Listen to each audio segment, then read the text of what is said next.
Hi, I'm Aiden. If you're anything like me, you've most likely rode a bus before. No, I don't mean city buses. I'm talking about something much, much worse. School buses.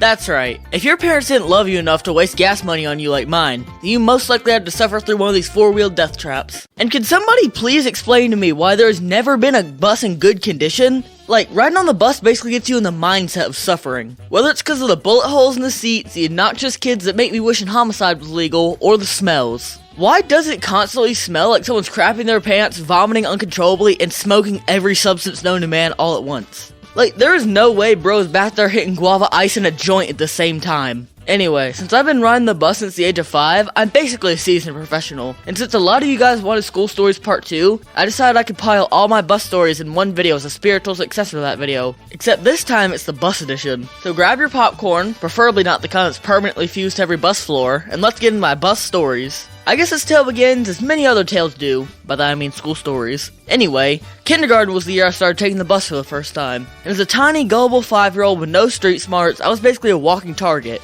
Or riding target. That's besides the point though. There were these 5th graders who sat behind me, and they had this whole bit where they claimed they could teleport. Yeah, that's right guys, I actually went to school with Harry Potter. Except, instead of riding a train, he rode the loudest, dirtiest, most emotionally scarring form of transportation known to man. The way it would go is they would tell me, close your eyes and count to 3. I'd do it, and when I opened my eyes, they were magically in different seats. And that's pretty much the only notable thing that happened in bus that year, other than the bad note story, which again is in the school stories video. So how about we jump forward a little bit in time?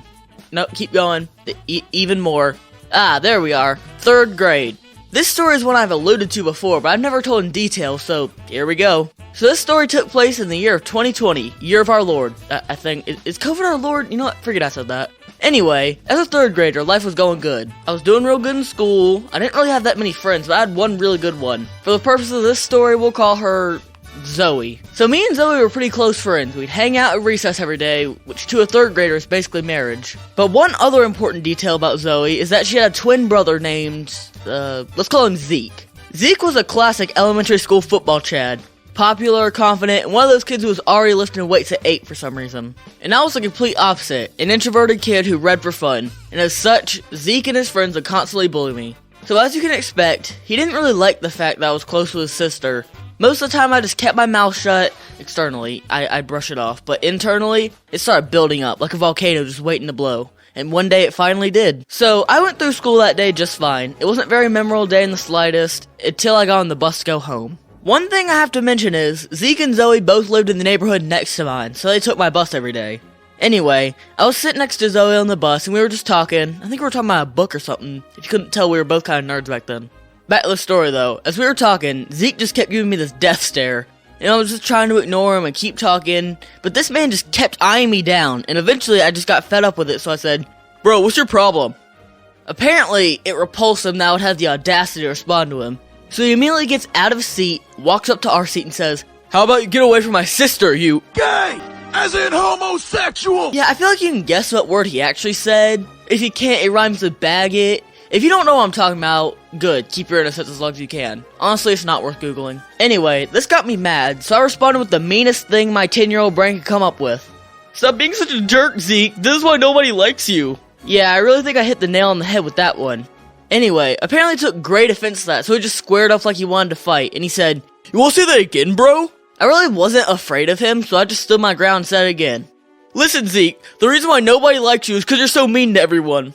Again, I should win an award for greatest insult. And I think Zeke would probably agree, because after I said that, he just winded back his fist and punched me. Okay, pause. He threw the punch, but important detail is, he didn't land it. He missed. Keep that in mind for later. Regardless, as soon as he did that, I decided enough was enough, so I got up and punched him in the face.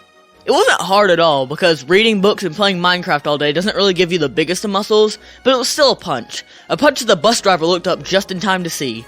Immediately, she slammed on brakes and screamed, "Aiden, get to the front, now!" Also, I have to say, I know one of you is going to be like, "Aiden, why would you throw that punch?" Listen, Mother always said, as long as they punch first, lethal force is no longer off the table. Anyway, the whole bus erupted in laughter as I did the walk of shame, grabbing my backpack and heading to the front. Then, once I was sitting in the front seat, the bus driver began pressing me on why I would commit such a terrible atrocity on that angel Zeke. whether or not it was my fault and if I felt any remorse. And I've grown out of this now, but back then, if I wasn't under any pressure at all, I would just immediately shut down. So this bus driver kept asking me all these questions, and all I said was, I'm glad I did it, he deserved it. Crucial detail, as the bus driver interpreted that as me talking back to her. Not my intention, but that is how she took it. So, when we got to my house, I got the pleasure of hearing my bus driver talk to my mom about what I did. And the way she described it was absolutely priceless. Your son put his hands on another student, and when I tried to ask him why he did it, he just mouthed off to me. So, needless to say, my mom was furious, and later that night she ended up breaking a wooden spoon when she was beating me. But anyway, I ended up getting suspended from the bus for a whole week, and my mom had to get off of work at 2 o'clock every day to pick me up. Safe to say she was delighted. That's not even the end of the story too, it gets much better. So, the week was in March, and right when the week was over, COVID started and we were locked in the house for 9 months. So yeah, pretty interesting story. Me and Zoe actually did end up falling out after this too, as she took her brother's side. I can't really say I blame her, cause he is family and all, but still, I lost a friend over this, which absolutely sucked. Anyway, for the next bus story, we need to jump ahead 2 more years. This story takes place in my 5th grade year. This year was actually going great for me. I had friends, I had confidence, and I had a group chat which caused unholy amounts of drama. But that's its own video, you can check it out here. Anyway, 5th grade was going really well for me. However, one thing that wasn't going well was the bus. See, while school itself was going fine, the bus was an entirely different story. Don't get me wrong, waiting for the bus was awesome. We got to go on the playground and have second recess or draw on concrete and Sharpie to make the janitor's life a nightmare. But we were 11, so we had no impulse control. But the thing that was the deal breaker was our bus driver. Let me just say in the nicest way possible, she sucked. She was legitimately awful. She was the type of bus driver who acted like we were ruining her day just by existing. So although I had to ride your bus, Miss Betty, it's not her real name, if I could have picked, I would have stayed home. Now, I could make a whole video just ranting about her, and honestly, maybe I should, but this story isn't even about her, because one day she wasn't there, and this made me really excited. Little did I know, this man was completely senile, and or Jeffrey Dahmer. That's right guys, revive Jeffrey, we got the wrong guy. At first we were all hyped. We saw it as a blessing, like maybe this guy would let us talk, or play music, or not make us feel like we were on a prison transport. And technically, yeah, he wasn't yelling at us or being mean, but he also wasn't doing anything except just like staring forward and driving. That's why I said he might be completely senile. And don't worry, it gets much better, because around halfway through, he took a wrong turn. This man took us to a neighborhood where nobody lived and then just kept taking wrong turns and going further and further away from town. At first I figured maybe he was taking some kind of shortcut, but then he took another weird turn, and another. I swear we went to the state line at one point. And from there, he just takes us away from where we all lived, and I decided to stand up and tell him, you know, don't be the hero they want, but be the hero they deserve. Batman will be proud. But before I could even finish my sentence, this man screamed, "Hey, sit back down!" This kind of let everyone on the bus know he was crazy, and so the panic set in. Little kids started crying, big kids started frantically trying to call people on their phones. Some kids were trying to call their parents, others to school, a handful of them even called the cops, and others were just praying they didn't end up in a true crime documentary. Don't worry guys, you only ended up in a YouTube video, which is just as good, right? Anyway, I live in a very small town, so the further outside of downtown you go, the worse the cell service is. So these kids are desperately holding up their phones to the ceiling, out the window. They were just praying they could squeeze a single bar out of the atmosphere while this man was just continuously driving. He didn't even say anything, just silently staring at the road. At least he wasn't a distracted driver, I'll give him that. Anyway, this continues for about an hour. I wish I was joking, we just kept driving. Eventually, he pulls into a completely random neighborhood and just stops. Doesn't say a word, doesn't open the door, just sits there. Menacingly! I don't know if he was confused, if he was waiting for somebody, or what the case might be, but he was just parked there, not moving. Who knows, maybe it was all a drug deal or something, because I swear the air reeked like weed when we were stopped. We were all figuring out our escape plans at this point. My plan was jump out the back door of the bus. Honestly, solid plan. See, this was before I had dreams of being a storytime animator, so I actually still had a sense of self-preservation. After a few minutes of pure silence, another school bus pulls up behind us. Our prayers were finally answered. That bus driver gets out, walks up to our bus, says something through the door, and after a moment, our sub just nods. Then we all get transferred on the new bus like refugees. And that guy just drives us all home like nothing happened. Later, we found out that literally every parent who had a kid on that bus called the school and complained. Even my mom, who normally lets things slide. That's how serious this was. The sub got fired, obviously. I still have no idea who he was, or what his plan was, or even if he had a plan, but I can say it was the scariest moment of my life. And that was the end of the story. Nothing really interesting happened for the rest of the year, and really nothing notable happened in the next few years. I mean, I can't shout the bus driver I had in the 6th and 7th grade, because she was amazing.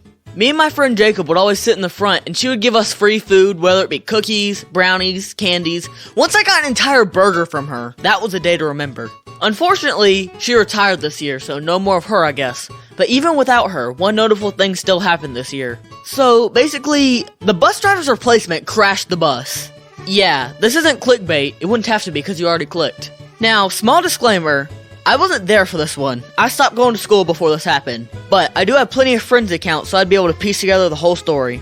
So, this story happened last week, and it was literally the whole reason I made this video to begin with. Let me set the scene for you. It's a nice day out, spring has just begun, you're finally done with school and it's time to go home. Sounds great, right? Sounds normal. Sounds like something that might have happened to you today. But on this particular day, everything had to fall apart. So, everyone gets on the bus, they're loud, the AC is barely working, you know what a bus is. Anyway, the bus leaves, and as soon as it's about to turn onto the main road, a motorcycle comes speeding down the road and crashes into the bus. The whole bus shakes, and of course, every middle school gremlin on board starts cheering like they just saw a WWE match. Like seriously, half the kids were just screaming, "Let's go, we murdered someone!" Anyway, the bus driver slams on brakes and rushes to check on the guy. And yes, he was fine. A little bruised, but alive. Sorry to disappoint, but no one turned into a traffic pancake like these gremlins would have hoped he would. So the principal comes over and he starts sorting out all the insurance stuff with this guy. And while he's doing that, everyone gets sent to the school parking lot to wait for a new bus. While everyone was waiting, my friend was able to get this video of the aftermath here. See for yourself.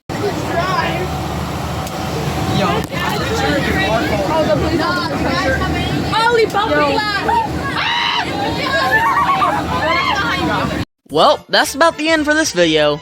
Thanks for sticking around to the end. Your watch time is greatly appreciated. If you really want to help me out, I'd love it if you could leave a like on the video and subscribe to my channel. Leave your stories in the comment section down below. And if you don't have anything to comment, just comment the word bus. Trust me, it really helps the algorithm. Anyway, stay tuned for next week's video. Until then, goodbye. Hi, it's me again with more of my ridiculous life. Hope you enjoyed this video. I definitely had fun making it. Not so much living through it though. No real news to talk about this week, so I guess just thanks for watching. I don't know how the end cards are supposed to work when there's nothing to talk about, so just like and subscribe and all that. I'll see y'all next week. Goodbye!